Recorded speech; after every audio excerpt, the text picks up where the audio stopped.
Depuis 1989, des centaines d'acteurs du débat public sont venus échanger avec des étudiants et un public toujours plus large. Année après année, tous ceux qui ont participé à la Cité de la Réussite ont modestement essayé d'apporter leur pierre au débat citoyen.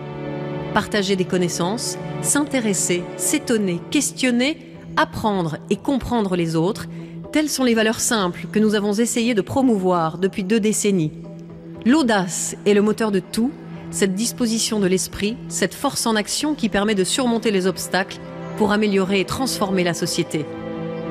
Dans la conduite et la maîtrise du monde, l'audace n'est pas un programme. Elle nous englobe tous. Elle est une manière d'être, une attitude face à l'action. Cette année, la Cité de la Réussite vous invite à découvrir, partager ou renouer avec l'audace.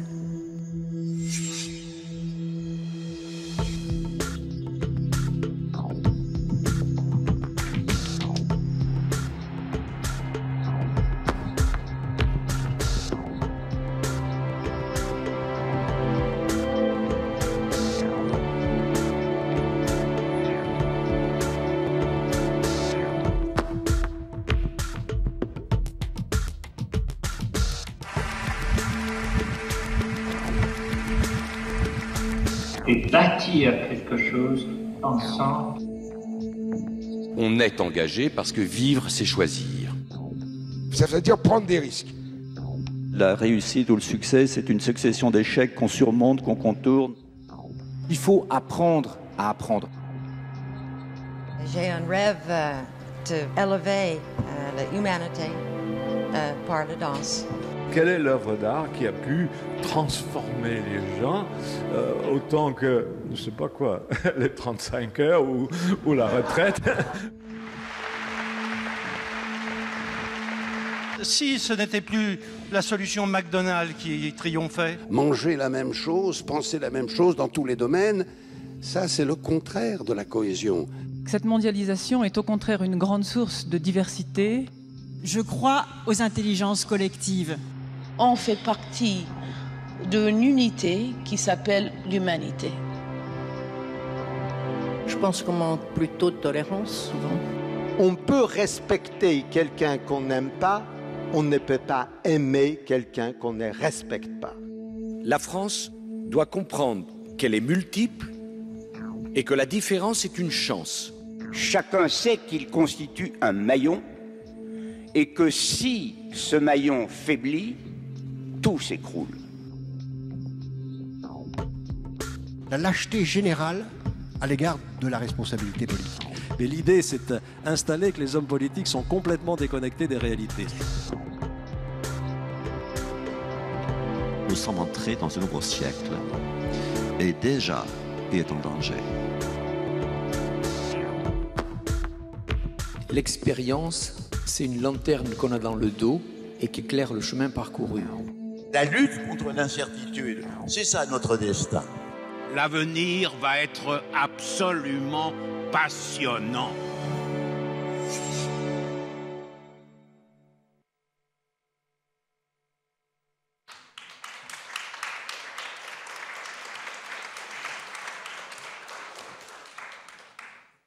Bonjour à tous et bienvenue à l'un des premiers débats de cette seconde journée de la Cité de la Réussite.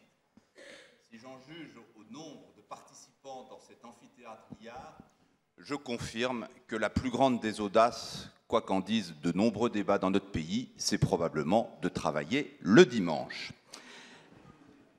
Libérer l'humain dans l'entreprise et y faire entrer l'audace. Telle est la feuille de route qui nous a été confiée par la Cité de la Réussite. Vaste programme, aurait dit un homme qui, justement, a laissé son empreinte dans l'histoire grâce à son sens de l'audace. Je pense que ce programme herculéen ne vous fait aucunement peur, pas plus qu'aux intervenants que j'appellerai à me rejoindre dans un instant. Ce n'est pas d'hier que l'entreprise est le creuset des contradictions, des tensions. Jamais, pourtant, l'audace, l'autonomie et la prise d'initiative ont été autant valorisées en son sein, mais jamais, en même temps, celle-ci n'a porté aussi haut le culte du contrôle, du processus et du reporting, dans les deux cas au nom de la sacro-sainte performance. Nous allons essayer de dénouer cette contradiction apparente et de répondre aux questions qu'elle recouvre. L'entreprise fait-elle la part aussi belle à l'humain qu'elle le dit?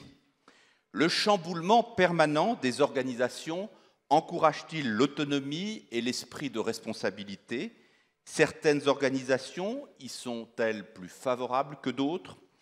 Assiste-t-on vraiment à une modification des rapports d'autorité dans l'entreprise? Les jeunes, cette fameuse génération Y, bousculent-ils l'entreprise? L'humain est-il rentable? N'en demande-t-on pas trop aux managers pour contribuer à l'épanouissement de leurs collaborateurs? Les qualités demandées aux salariés pour augmenter leur fameuse employabilité, la flexibilité, la mobilité, la polyvalence, sont-elles des facteurs de libération ou bien d'aliénation? Tous les collaborateurs d'une entreprise sont-ils programmés pour être créatifs, audacieux? Et que vont faire les autres? Voilà un certain nombre de questions que nous allons essayer de traiter, plus, et c'est, j'allais dire, aussi important, toutes celles que vous allez nous poser, puisque vous savez que la tradition de la Cité de la Réussite, c'est le débat.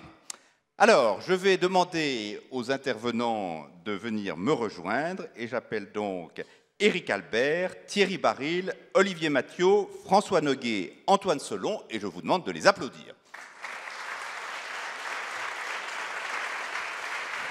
Alors, Éric est là, Olivier est à droite d'Éric, Thierry est là. Voilà, vous avez tous trouvé votre place. Alors, Éric Albert est psychiatre, président de l'Institut français d'action sur le stress.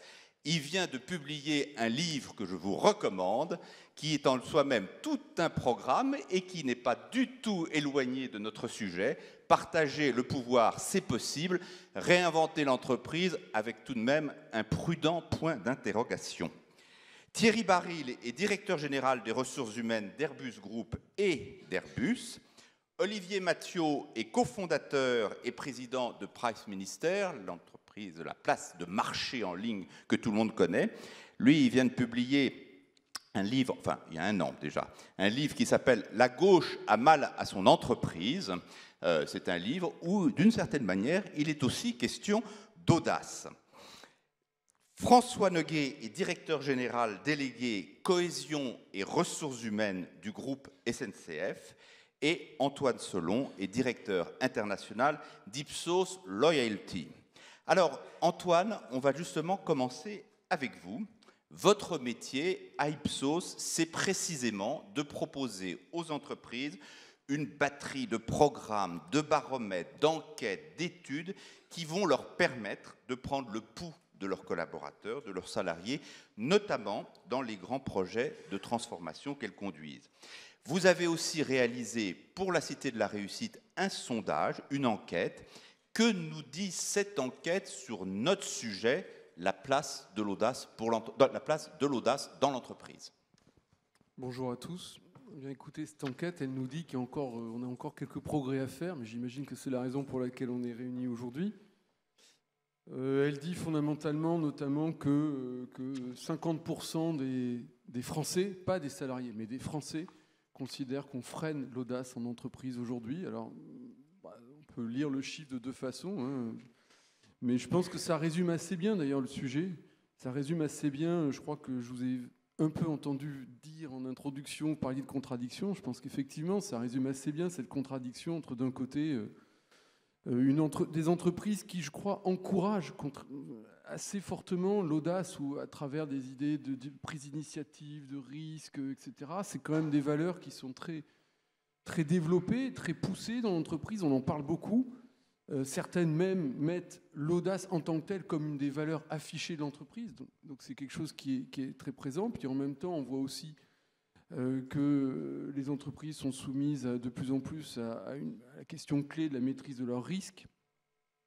Et donc là, il y a une contradiction. Et puis il y a une autre contradiction, me semble-t-il, elle aussi en entreprise, c'est entre d'un côté des salariés. On a des salariés qui aujourd'hui n'ont probablement jamais été aussi bien ni formés, ni informés, enfin, on a une qualité finalement de notre force de travail qui est absolument incroyable. Et dans le même temps, on a des pratiques managériales qui, bien souvent, sont assez anciennes et ont beaucoup de mal à évoluer. Je pense qu'on en reparlera, mais il me semble que c'est vraiment là le cœur du sujet. C'est les managers, le rôle qu'on leur fait jouer, la représentation qu'ils ont eux-mêmes de leur rôle, la représentation que l'entreprise veut leur donner. Alors, merci beaucoup Antoine. Je vais donner maintenant successivement la parole à deux praticiens quotidiens des ressources humaines dans deux très grandes entreprises. Tout d'abord François, qui depuis bientôt 10 ans agit au sein de SNCF engagé dans des changements profonds, dans des changements même radicaux. Le dernier, mais pas le moindre, étant la fameuse réforme ferroviaire dont on a entendu beaucoup parler, dans des termes, à mon avis, vous vous seriez passé, lors du conflit social du printemps. Alors, encourager l'audace dans une entreprise à la fois aussi complexe, aux relations sociales éruptives, soumises à un statut apparemment immuable et sous contrainte publique pesante, est-ce que ça n'est pas une gageure? Et comment un directeur des ressources humaines peut se jouer de cette équation apparemment insoluble? Bonjour à tous.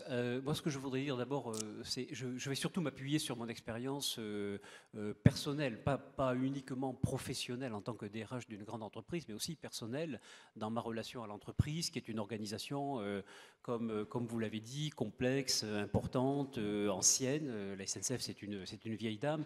Donc, deux, trois considérations tirées de mon expérience. Au fond, moi, ce qui me paraît intéressant dans l'audace, dans le comportement audacieux, c'est une façon de penser les choses autrement, de regarder les choses autrement, d'avoir au fond des personnes, des individus dans l'entreprise et promouvoir finalement le développement de ces individus qui pensent autrement, qui regardent autrement les choses et donc qui sortent d'une certaine manière des moules, qui sortent de l'ADN classique de l'entreprise et qui donc du coup vont avoir un rôle contributif pour modifier cet ADN. Donc ça c'est un premier point qui est extrêmement important. Évidemment, faire preuve d'audace, donc du coup, ça veut dire qu'il faut en face de soi, et ça c'est un vrai challenge dans une entreprise comme la nôtre, qui est une ancienne entreprise, où le rôle de la sécurité est extrêmement important. Ça veut dire avoir en face de soi le sentiment que l'entreprise va avoir un regard bienveillant, tolérant, permissif, que finalement la notion de droit à l'erreur va être reconnue dans l'entreprise, qu'on peut accepter des initiatives, on peut accepter des prises de risques, et ça va se traduire dans certains cas par des échecs.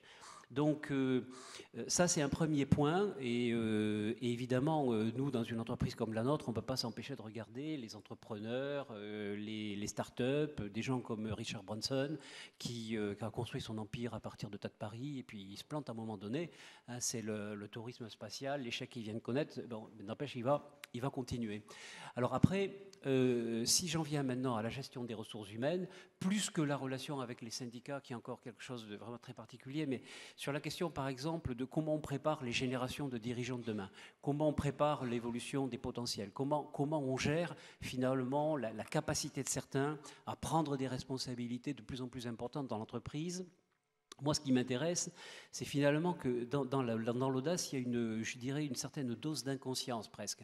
Comme je crois que c'est Churchill qui disait tout le monde savait que c'était impossible, sauf lui, et c'est pour ça qu'il a réussi. Et donc, il y a cet aspect d'une certaine façon, au fond, comme je l'ai dit, de regarder les choses autrement. Et ce qui m'intéresse, c'est comment on discerne, comment finalement va s'exprimer cette audace.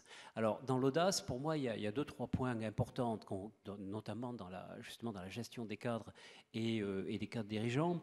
C'est d'abord, bien sûr, il y a une dose de courage et de non-conformisme.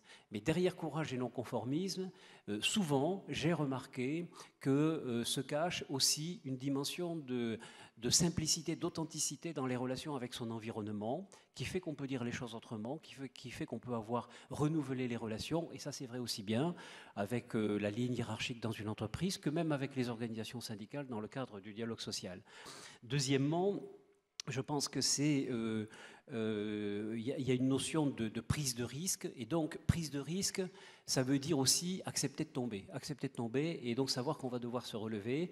Et ça, c'est pas donné à tout le monde. Ça pose la question de la relation au doute, de la relation à la confiance en soi, de la relation finalement à la peur aussi. Et donc, c'est un élément qu'on prend, évidemment, qu'on regarde de très près. Et le troisième élément, évidemment, auquel moi je m'attache le plus, c'est cette notion d'audace pertinente. C'est-à-dire qu'au fond, c'est l'audace qui tombe juste, qui s'adapte à un moment donné au contexte, à la capacité d'acceptation de l'organisation.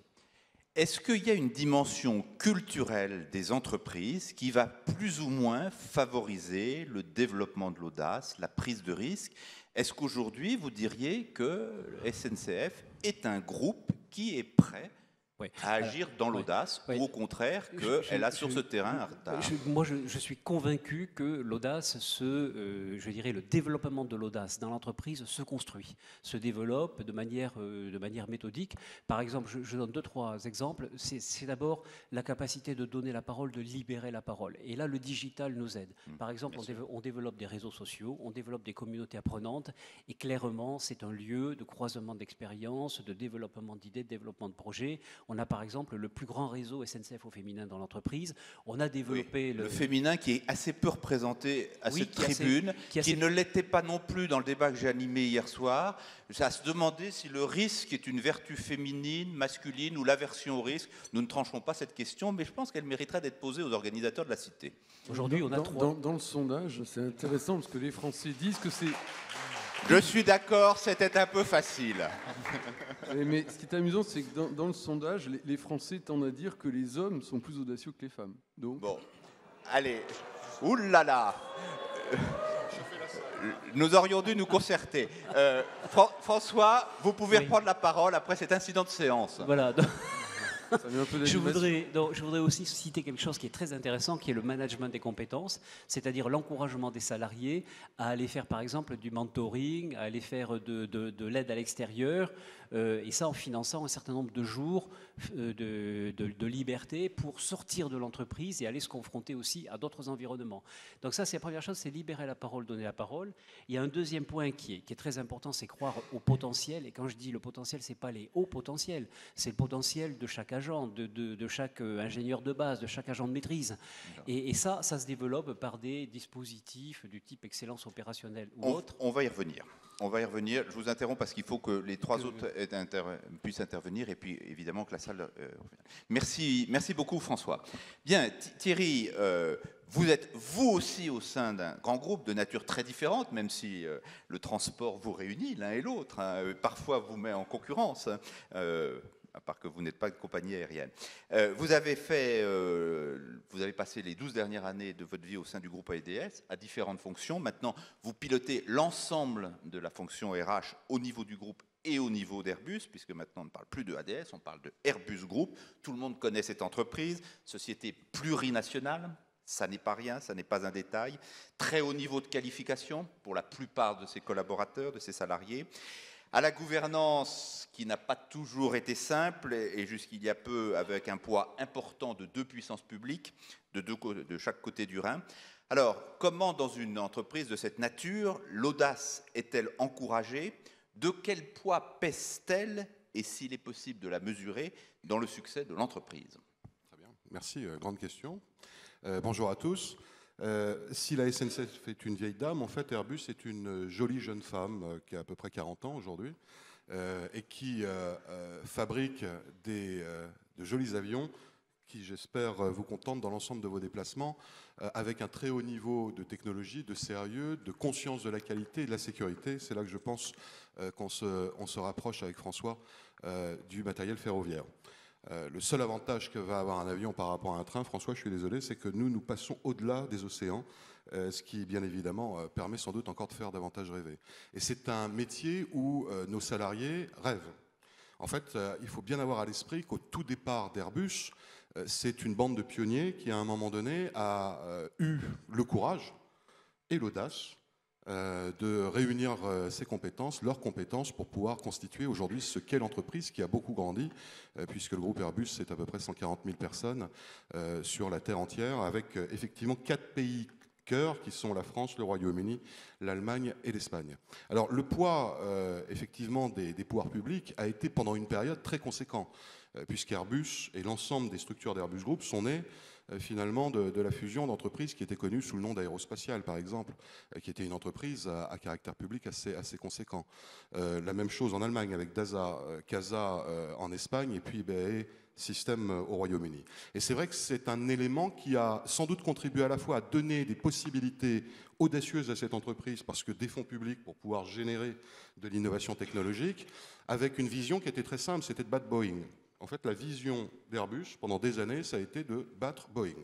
Alors depuis, c'est arrivé, où on va dire qu'aujourd'hui, nous sommes à égalité, mais c'est vrai que c'est une grande réussite, c'est une grande aventure humaine qui a été basée sur l'audace de pionniers qui sont arrivés avec cette volonté d'apporter toute leur passion, toute leur envie et toute la prise de risque qui est derrière.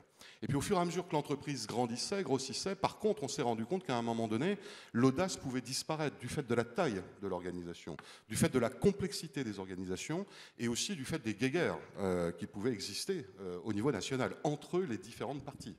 Les 4 pays. Et tout le monde se souvient de l'élément qui a sans doute été le plus visuel dans le groupe, qui a été en 2006, le problème qu'on a rencontré sur la 380, lorsqu'à un moment donné, parce que les Allemands et les Français ne travaillaient pas ensemble et ne travaillaient pas avec les mêmes moyens et les mêmes outils informatiques, par exemple, les câbles de la 380 n'étaient pas connectables, ils étaient juste trop courts.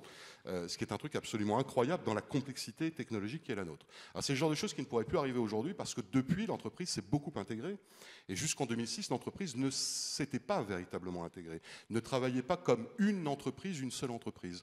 Et l'audace, finalement, était celle d'un certain nombre de personnes qui n'arrivaient plus à concilier, à synergiser, si je puis dire, l'ensemble des énergies de l'entreprise. Moi, mon travail depuis 11 ans, c'est juste de libérer les énergies, de les structurer davantage, de les mettre en commun et de leur permettre de s'exprimer de manière plus organisée. En fait. Je disais tout à l'heure qu'une des caractéristiques de votre population d'entreprise, c'est quand même un niveau de qualification moyen extrêmement élevé. Comment justement on travaille cette population du point de vue de l'autonomie, de la responsabilité, de l'audace, pour reprendre le thème de notre débat, d'une manière spécifique, justement, pour tenir compte de cette caractéristique? C'est à la fois une chance et c'est en même temps un défi. Alors une chance parce qu'effectivement le niveau de qualification étant celui que nous connaissons chez nous, on a un niveau d'intelligence collective et individuelle qui est très élevé.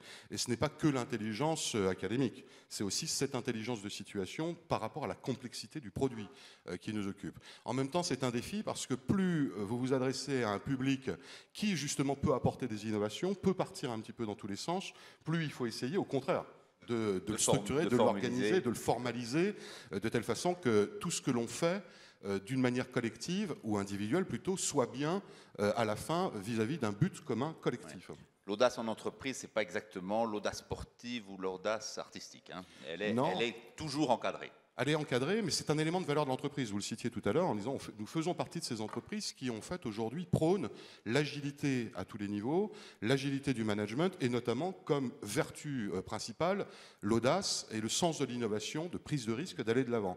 Juste au passage, initialement, il y a 7 ans, nous avions comme valeur le mot courage. Ce qui nous a valu d'être devant un tribunal avec une organisation syndicale qui considérait que nous étions dans un pays où le courage n'était pas un élément que l'on pouvait reconnaître dans la façon d'évaluer un manager. C'est intéressant. Donc il a fallu qu'on évolue vers le mot audace, qui finalement nous va très bien, mais qui prend toujours cette notion de courage, parce que manager les humains, libérer des énergies, mettre au sein de la transformation l'humain, c'est avant tout une histoire de courage. Et je considère que l'entreprise a beaucoup évolué dans ce sens, et surtout lorsqu'elle a libéré son propre actionnariat et qu'elle est aujourd'hui en actionnariat privé en majorité. Merci Thierry. Olivier Mathieu, donc je le disais, vous avez cofondé et vous présidez toujours Price Ministère, sauf qu'entre 2001, l'année où vous avez créé cette entreprise, cette start-up avec Pierre Kosciusko-Morizet, et maintenant, il s'est passé un élément fondamental. Elle a cru, elle a grandi, elle a réussi et elle s'est vendue. Et elle s'est vendue à un groupe qui revêt 3 caractéristiques. C'est un groupe immense, c'est un groupe mondialisé et, last but not least, je ne sais pas le dire dans d'autres langues, il est japonais. Bon, ce qui n'est pas rien, m'avez-vous dit, quand on a préparé ce débat. Alors, comment, justement, avec cette double vue de la start-up et maintenant des responsabilités que vous exercez dans un grand groupe, on peut montrer que justement le rapport à l'audace évolue et change assez profondément en fonction de ces changements de caractéristiques. Oui, au moment où... Alors bonjour à tous, excusez-moi. Donc, on a effectivement créé PriceMister, une place de marché en l'an 2001. C'était le tout début de ce qu'on appelait la première bulle de l'Internet. Et à ce moment-là, quand on parlait d'audace, de création d'entreprise, il y avait une méfiance des médias, des milieux politiques, parce que ça a été un peu spéculatif à cette époque-là. Et ça, probablement, en réalité, un petit peu, on dit chat échaudé, craint l'eau froide. Effectivement, ça a mis un petit peu un couvercle sur les ambitions de ce secteur-là. Et finalement, la France a pris un petit peu de retard à ce moment-là. Mais bon, en tout cas, certaines des entreprises qui ont émergé dans les années fin 90, début 2000, sont devenues, pour certaines, d'assez grands champions français. Et il est vrai, avant d'en venir à Rakuten, pour réexpliquer les casquettes, moi, le moment où j'ai écrit ce livre que vous citiez, c'était finalement après l'aventure des pigeons, qui était finalement un mouvement spontané d'entrepreneurs, dont on a pu croire qu'il était uniquement fiscal, parce que c'était le déclencheur fiscal, mais c'était également la volonté pour une catégorie de personnes dont je fais partie, d'être mieux représentées sur la place publique, puisque finalement les entrepreneurs ne sont pas syndiqués, donc ils n'ont pas voix au chapitre, ils n'ont souvent pas le temps de s'exprimer. Et l'idée, c'était justement de réconcilier l'image d'entrepreneuriat avec notre thème d'ailleurs du jour, qui est l'audace, avec la classe politique et également les grands groupes autour du concept d'agilité, en disant voilà, il y a une catégorie d'entreprises qui créent des emplois, qui représente plutôt un secteur d'avenir dans un pays où on a des très bonnes écoles d'ingénieurs. Et si tous les ingénieurs vont uniquement dans les grands groupes que vous représentez ou dans le secteur financier, parce que beaucoup d'ingénieurs vont également très rapidement dans le secteur financier, à la City, à Londres ou à New York, alors on va perdre l'envie d'entreprendre et l'audace chez les jeunes dès l'année de leur diplôme. Donc notre mouvement des pigeons et aujourd'hui l'association que je co-préside, qui s'appelle France Digital, tient à représenter les startups, la transformation numérique de la société vers l'audace. Revenons-en à notre sujet, le lien start-up grand groupe sur le critère de l'audace. Alors donc c'était dans ce cadre-là que justement j'avais écrit ce livre-là et qu'on avait fait ce mouvement des pigeons. Et effectivement, l'expérience d'être intégré dans un grand groupe qui est un groupe japonais qui s'appelle Rakuten et qui est l'équivalent de l'Amazon, si vous voulez, asiatique d'une certaine manière, un peu comme les Alibaba pour les Chinois. Ça a été intéressant parce que c'est une entreprise qui est purement numérique. Donc c'est pas finalement un grand groupe issu de l'industrie traditionnelle ou du secteur des services qui se serait transformé, qui nous aurait acheté. C'est quand même un groupe qui a été créé au moment des premières entreprises qui sont de la fin des années 90. Le groupe date de 1997. C'est à peu près contemporain, à peu de choses près, de Yahoo, Amazon, eBay, Google, etc. Mais dans la version asiatique. Et donc à ce moment-là, effectivement, on a quand même l'avantage d'être intégré dans un groupe qui connaît déjà le secteur numérique et qui n'est donc pas tellement, je dirais, empêtré dans des traditions séculaires, mais qui a intégré déjà dès sa création une forme d'agilité.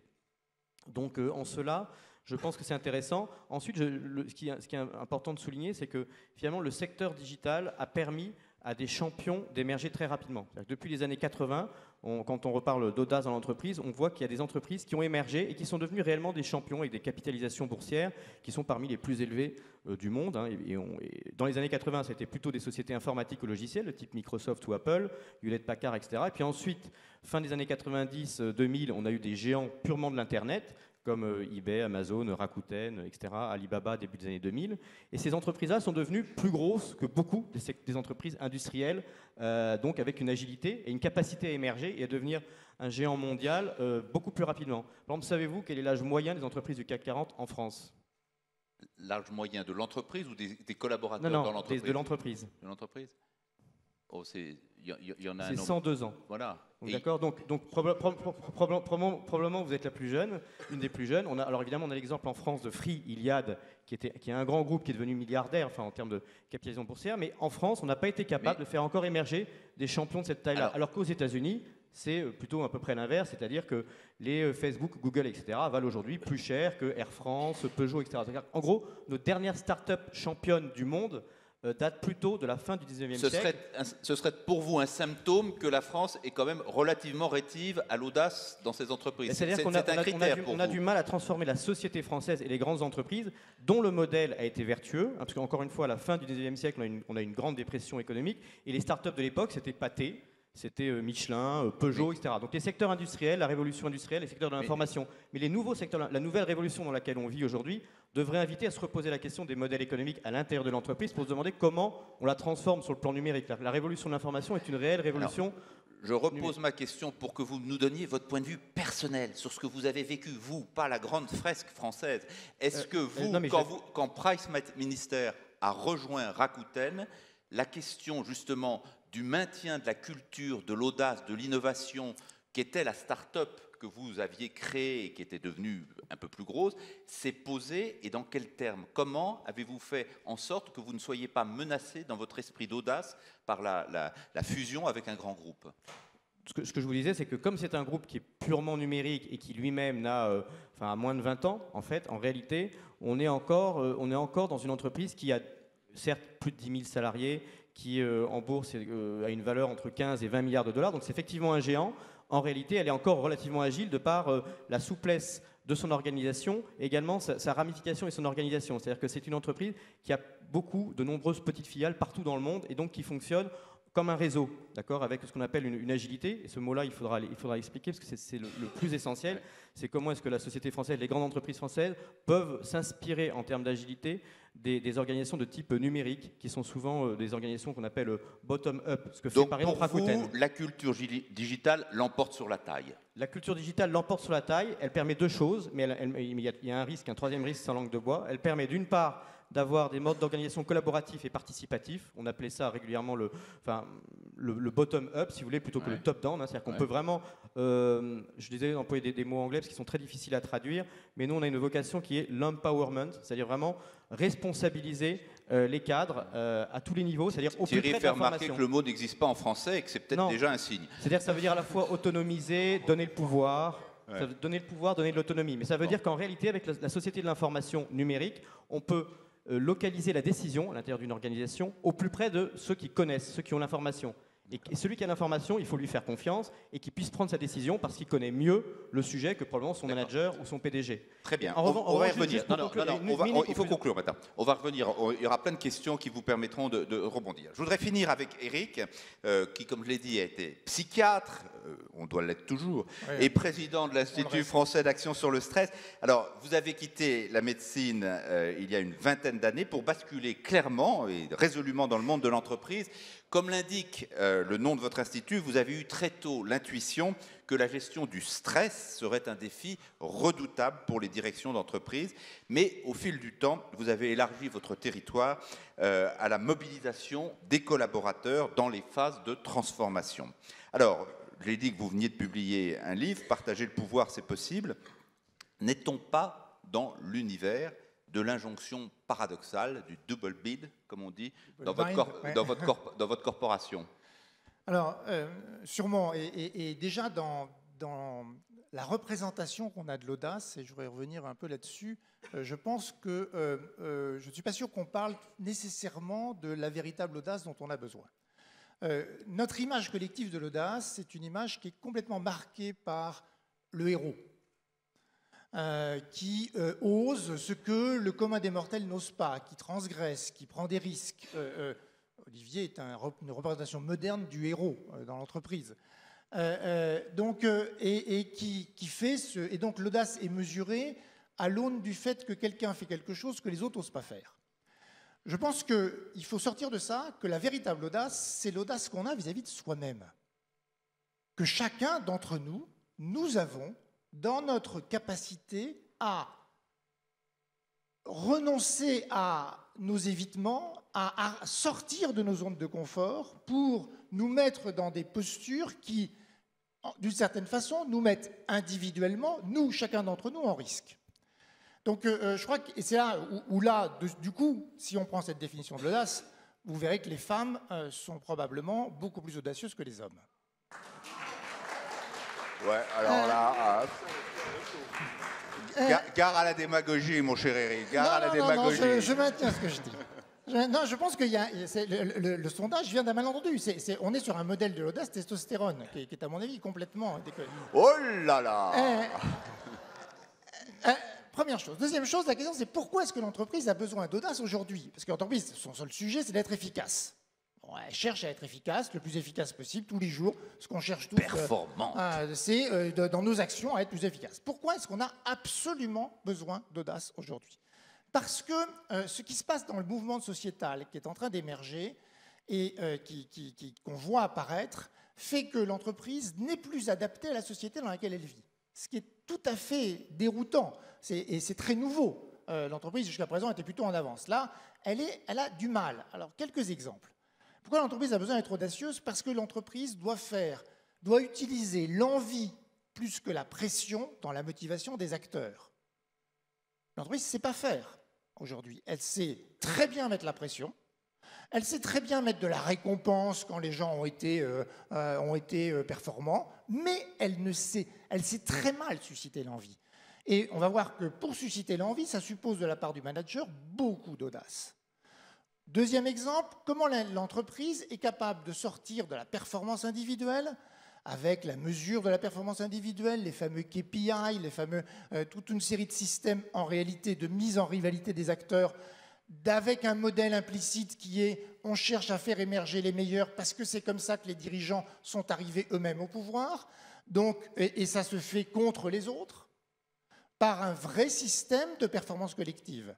Et l'entreprise aujourd'hui est dans le double bind, dans une injonction paradoxale qui est de dire soyez collectif, mais ce qu'on mesure, c'est votre performance individuelle. Troisième exemple, comment l'entreprise est capable de passer d'un modèle dans lequel on est globalement, ce qu'on cherche, c'est des gens qui exécutent la tâche, à un vrai modèle de prise d'initiative, d'intelligence situationnelle des acteurs. Là encore, ça suppose énormément d'audace.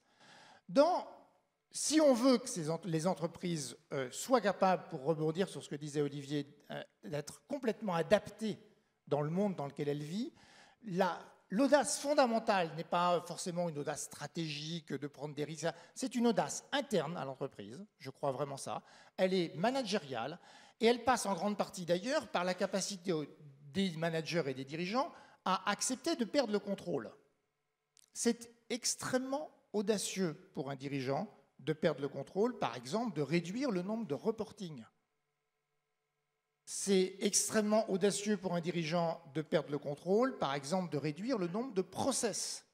Pourquoi c'est audacieux? Parce que ça lui provoque beaucoup d'anxiété personnelle. Et l'audace, c'est être capable d'aller au-delà de son anxiété personnelle. C'est là-dessus, je pense, que l'entreprise a d'énormes progrès à faire et les dirigeants et les managers doivent être en permanence en vigilance par rapport à ça. Alors après, on peut développer sur comment ça se développe. On va le faire. Merci. Merci à tous les 5.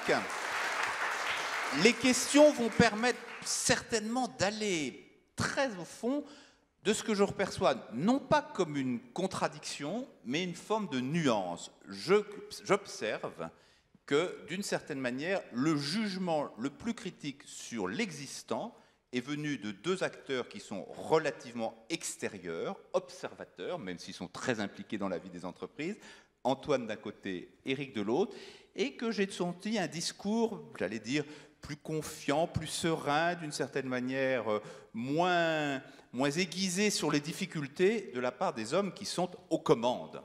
C'est peut-être comme ça qu'ils vivent, ils ne se sont pas encore lâchés, dit Thierry. Donc, la mission... Lâchez-vous, Thierry. Donc, la mission de nos amis étudiants de Paris 1, c'est de conduire nos intervenants à se lâcher. Et la première question nous vient de monsieur... Il marque votre micro, collez-le bien contre votre bouche. Baptiste Chassot, je suis étudiant à Paris 1. Vous l'êtes tous, je crois. Hein, voilà. Non. Non, pas tous. Bon, alors allez, posez votre question. Alors, aujourd'hui en France, les hommes politiques nous assurent que notre pays regorge de talents et de personnes audacieuses, ce que je crois. C'est vrai que quand on écoute M. Sarkozy ou M. Hollande, enfin, tous les responsables politiques, un jour ou l'autre, ils nous disent « En France, on a plein de talents, il faut savoir les exploiter, il faut leur donner une chance. » C'est vrai. Alors moi, ce que je vais vous demander un petit peu à vous tous, c'est comment est-ce qu'on peut pousser les Français à être audacieux et comment est-ce qu'on peut justement accompagner ces jeunes talents? Waouh, énorme programme. Qui veut prendre la balle? Allez, Antoine. Ouais, moi, je veux bien réagir tout de suite en disant que ce qui m'intéresse dans la question, c'est le fait de dire jeunes talents. Parce que je ne vois pas pourquoi les talents sont systématiquement jeunes. Oui. Non, mais c'est pas, ça n'a rien de polémique, mais en même temps, je pense qu'on touche au cœur du sujet. Je pense que, paradoxalement, dans beaucoup d'entreprises, je pense que ce qu'on sait le mieux gérer, c'est les jeunes talents. Toutes les boîtes, relativement structurées, elles ont toutes des programmes d'intégration des jeunes, etc. Et en gros, on voit ça très bien dans les études. Au bout de 4-5 ans, ces gens-là n'étant plus nécessairement dans des programmes de jeunes talents, vous voyez tout de suite, par exemple, des courbes de motivation qui baissent de façon absolument dramatique. Donc ça montre bien que le problème, à mon sens, des entreprises, c'est pas de gérer les jeunes talents, c'est de gérer l'ensemble de leurs talents. Et là, on a, à mon sens, aussi des catégories qui ne sont pas forcément les bonnes. C'est-à-dire que, et je ne suis pas sûr d'avoir la solution, mais les entreprises raisonnent, d'ailleurs aussi un peu comme les instituts de sondage, à travers des catégories préconstruites, les jeunes, les vieux, les hommes, les femmes, ainsi de suite. Donc on sait faire quoi? On sait faire, en tant que politique, quand on fait des politiques RH, on sait faire des politiques pour les femmes, pour les jeunes, pour les seniors. Alors là, l'âge du senior, on peut en parler, parce que dans certaines boîtes, c'est 45 ans quand même. Hein. Moi, bon, bref. Alors qu'en réalité, ce qu'on voit très bien quand on travaille à des niveaux plus individuels, c'est que finalement, deux managers de 50 ans, ils ne se ressemblent pas forcément. Ils n'ont pas forcément les mêmes attentes, les mêmes motivations, etc. Et c'est vrai pour des jeunes. Donc le vrai défi pour l'entreprise aujourd'hui, c'est d'arriver à gérer ces espèces d'attentes individuelles, de profils individuels dans toutes leurs spécificités. Et ça, c'est très compliqué, je pense, pour des DRH, par exemple. Alors, c'est très bien de donner la balle. Gilles, je peux juste, oui, juste très bref, parce qu'il faut que les questions puissent venir. Et puis, Thierry et François ont pris une option aussi. Apparemment, c'est Eric qui décide le rythme des questions, des réponses. Donc, non, vas-y. Il me semble juste que, pour aller très vite, que quand on arrivera dans notre société à accepter l'idée que échouer est normal, voire indispensable. Et les États-Unis font ça très bien avec le fail.com, je ne sais pas si vous connaissez ça, ce grand événement autour des échecs. Je pense qu'on va libérer un peu d'audace. Alors, point de vue de deux praticiens, mais je vais vous demander à tous de répondre beaucoup plus brièvement pour que vous puissiez répondre à plusieurs à une question et qu'il y ait quand même plusieurs questions. Ouais, moi, juste trois idées. C'est d'abord, les talents, c'est extrêmement varié, c'est extrêmement pour développer, par exemple, l'entrepreneuriat d'entreprise, c'est pas le même talent que pour manager des équipes, des directions de 10 000 personnes. C'est pas le même type de compétences. Moi, il y a une chose qu'on essaie de faire dans l'entreprise, c'est de diversifier le recrutement et d'apprendre à recruter des gens qui ont déjà une expérience professionnelle. J'ai constaté que, paradoxalement, le fait d'embaucher des jeunes sortis fraîchement émolus de l'entreprise, dans une entreprise, ça ne vaut que pour une entreprise comme la mienne, on se met plus rapidement dans le moule de l'entreprise quand on débute sans expérience professionnelle que quand on débute avec une expérience professionnelle, parce que finalement, on va amener son expérience professionnelle, ses antécédents pour faire bouger les choses. Et puis deuxièmement, je pense que, en fait, il faut aussi, je rebondis sur ce qui a été dit sur l'échec, accepter de lancer des projets dans lesquels on sait qu'on va mettre des ressources financières et qu'on peut échouer, qu'on peut se planter. On s'est lancé, on a des incubateurs, on s'est lancé Idébus, Wigo, on se lance dans l'autopartage. On sait très bien que sur tous ces projets, il y en a qui ne vont pas marcher et qu'à un moment donné, il faudra retirer nos billes, mais c'est pas grave. Je pense que, alors c'est pas grave, sauf qu'il y a certains dirigeants pour qui c'est grave et qui ne rentrent pas dans cette logique-là. Et si on veut progresser, c'est évidemment rentrer dans cette logique-là et dire on va lancer 6, 7, 8 projets. Il y en a probablement 2, 3 qui vont se planter, sur lesquels on perdra notre mise. Mais je pense que c'est comme ça qu'on avance. Thierry ? Oui, rapidement, je vais rebondir sur cette question, mais aussi sur ce que disait Eric. Première chose, bien sûr qu'on a plein de talents, à tout âge d'ailleurs, prêts à relever les défis qui sont les nôtres et qui sont pleins d'énergie, pleins de bonne volonté. Le problème, c'est que les grosses organisations les écrasent, en fait. Tout simplement, on a une grosse difficulté à pouvoir capter l'ensemble de ces volontés individuelles et humaines pour essayer de prendre ces innovations, ces envies d'aller au-delà, ces envies audacieuses, cette prise de courage. Pourquoi ? Parce que finalement, dans les modes d'organisation anciens, le système est organisé par silos. Quand on parle des jeunes talents, ils sont aussi les bienvenus parce que ce sont eux aujourd'hui qui sont en train de nous donner ce niveau d'agilité. Qui vous bousculent en fait. Et qui bousculent en fait le système. Pas simplement au travers des réseaux sociaux, mais ils sont beaucoup plus collectivistes dans leur façon d'intervenir. Ils cherchent du projet, du travail d'équipe, cette volonté. Il faut se méfier avec le mot collectiviste. Ça n'a jamais été porteur d'une très grande performance. Mais enfin, on se comprend. Mais on se comprend, c'est pas le bon terme, mais en tous les cas, ils sont pour le collectif. D'accord.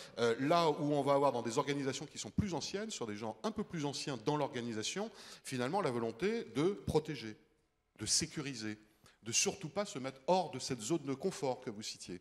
Nous, notre boulot, encore une fois, c'est de s'assurer que les gens soient engagés dans l'action. Donc c'est pas de créer du stress, c'est tout le contraire, c'est de donner la possibilité, au travers de toutes les plateformes possibles de l'entreprise, de pouvoir s'exprimer, faire avancer les choses, prendre des risques.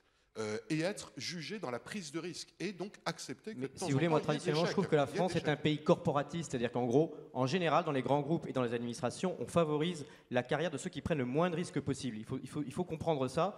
Ce qui veut dire que moi, pour répondre à votre question, je dirais qu'il faudrait effectivement aller dans ce que vous disiez, l'intrapreneuriat ou favoriser la création d'entreprises qui permet de redonner un petit peu la liberté de l'autonomie indépendamment des corporatistes qui existent, qui viennent parfois des grandes écoles, qui viennent parfois des grands groupes, etc. C'est un pays colbertiste, De Gaulle aussi a favorisé les grands groupes et vous en faites partie. C'est-à-dire que ces grands groupes ont été des champions, mais aujourd'hui ils ont perdu cette agilité. Et moi je suis assez anti-grand groupe. Je ne veux pas trop vous provoquer, mais j'aurais plusieurs arguments là-dessus. Oui, mais je ne crois pas tellement à l'agilité des grands groupes. Olivier, ce que j'entends en filigrane dans ce que disait François à l'instant, c'est que même SNCF, qui semble la quintessence de l'organisation immuable, ancienne, structurée à l'ancienne, etc., elle est en train, ce que j'entends, de générer la propre contestation de sa propre organisation en son sein. Alors, on n'a pas le choix.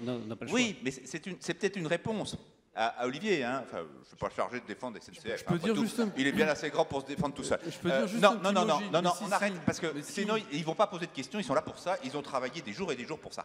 Allez, mademoiselle. Je confirme, on a travaillé beaucoup sur ces questions. Voilà, et puis on avait hâte d'entendre une voix féminine. Oui, on est deux. Ça marche toujours, incroyable. C'est les supporters. Bonjour à tous. Clémence Denis en master en ergonomie. Voilà, j'aurais une question à poser à François Noguet.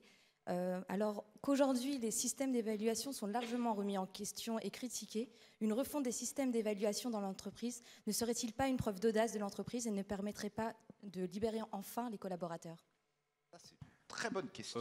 Oui, c'est une bonne question parce que, au fond, par exemple, je parlais des dirigeants tout à l'heure. Moi, je suis convaincu qu'on doit développer les dispositifs d'évaluation, d'auto-évaluation des managers qui aujourd'hui sont relativement classiques. C'est basé sur un EIA. On fixe des objectifs. Ces objectifs, EIA, les entretiens individuels annuels. Donc on fixe des objectifs. Ces objectifs, c'est basé sur les évolutions, les résultats financiers de la boîte, de la branche.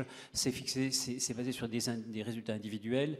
Mais ça n'est pas basé sur, au fond, le comportement que j'ai dans l'entreprise, la posture que j'ai dans l'entreprise, ma capacité, ou assez faiblement, sur ma capacité à faire évoluer les choses, et au fond, la capacité à me remettre en question en tant que dirigeant. Et ça, c'est un peu ce que disait Thierry. Plus on monte dans la hiérarchie, et moins on a tendance à se remettre en question, et plus on a tendance à protéger les modes de fonctionnement existants. Et donc, c'est pour ça que, par exemple, je pense que des dispositifs du type 180 degrés, 360 degrés, assessment, pour moi, c'est des choses qui sont vraiment à développer. C'est pas à développer pour simplement dire on va sélectionner les meilleurs. Bon, ça peut faire partie de l'objectif, mais c'est surtout pour repérer un certain nombre de qualités, ces qualités qu'on a évoquées, du type par exemple capacité d'entreprendre, et c'est aussi pour conduire les gens qui sont en responsabilité à se remettre en question. Et on se remet, vous savez que le 360 degrés, c'est quelque chose qui est assez redoutable si c'est bien fait, parce que vous réunissez le regard de vos collaborateurs, de vos pairs, de vos responsables hiérarchiques, et ensuite vous avez qui s'expriment de manière anonyme ou pas anonyme sur la vision qu'ils ont de vous-même, et c'est ce type d'exercice qu'il faut développer dans l'entreprise. Thierry, juste un mot. Juste un mot, oui, très rapide. chez Airbus, on a donc une population d'ingénieurs très importante. Et je suis désolé pour les ingénieurs dans la salle, ne le prenez pas mal, mais on ne peut pas dire qu'ils soient équipés spontanément toujours avec les capteurs sensoriels humains qui sont nécessaires dans une entreprise. Bon, il avait promis de se lâcher, ça commence. Premier élément. Deuxième élément, pour répondre à votre question, c'est vrai que depuis maintenant 5 ans, chez Airbus, on a décidé de revoir notre système d'évaluation et on a intégré beaucoup de soft. Alors c'est pareil, en français, ça ne rend pas du doux. Mais du doux, c'est quoi? C'est cette capacité de prendre en compte le niveau humain dans la vie de tous les jours dans l'entreprise. Donc on a 2 démarches pratiques. L'une qui est de mesurer le niveau d'engagement des salariés, pas la satisfaction, parce que la satisfaction c'est facile à mesurer. Le niveau d'engagement, c'est ce bien-être dans l'entreprise qui fait qu'on a envie de pousser tous les jours les montagnes, de se sentir avec un maximum d'énergie et de dynamisme. Tous les 2 ans, donc on mesure le niveau d'engagement et les managers, au regard des résultats de leur équipe, sont jugés. Avec des outils que fabrique Antoine, non? Alors, c'est pas Ipsos. C'est pas Ipsos. Pas de chance, on a perdu l'appel d'offres. Alors, non, non. Vous aurez le prochain. Alors, c'est pas tout à fait vrai, parce que Laurence Parisot m'a appelé en me disant je ne peux pas le faire compte tenu de toutes les Et Laurence Parisot, c'est l'IFOP. Ah oui, attention. Oh là là, oh là là, là, je pense que là, on s'enfonce. Enchaînez. Il l'a relevé. Bon, deuxième chose, par rapport aux 360 degrés qui étaient évoqués, on mesure aussi tous les 18 mois nos leaders sur un certain nombre de capacités soft en tant que leader. C'est-à-dire que ceux qui aujourd'hui n'ont pas cette capacité-là d'intégrer le niveau humain dans la prise de décision, y compris d'ailleurs les sujets d'ergonomie, c'est-à-dire d'emplacement d'un poste de travail, de conditions de l'environnement de travail, vont avoir une évaluation qui sera bien plus mauvaise que ce qu'elle n'était en fait dans le passé. Éric, j'ai une question insolente, pas pour vous, mais pour François et Thierry. Est-ce que tout ce qu'ils viennent de décrire, c'est pas une couche de plus dans les process, dans les outils, dans la mesure? Non, je crois que justement, ce qui est très intéressant qu'ils disent l'un et l'autre, c'est en gros, il faut qu'on fasse monter la dimension comportementale des managers. Et que la dimension comportementale des managers devient de plus en plus déterminante dans son évaluation. Hein, c'est ce que j'entends qu'ils disent l'un et l'autre.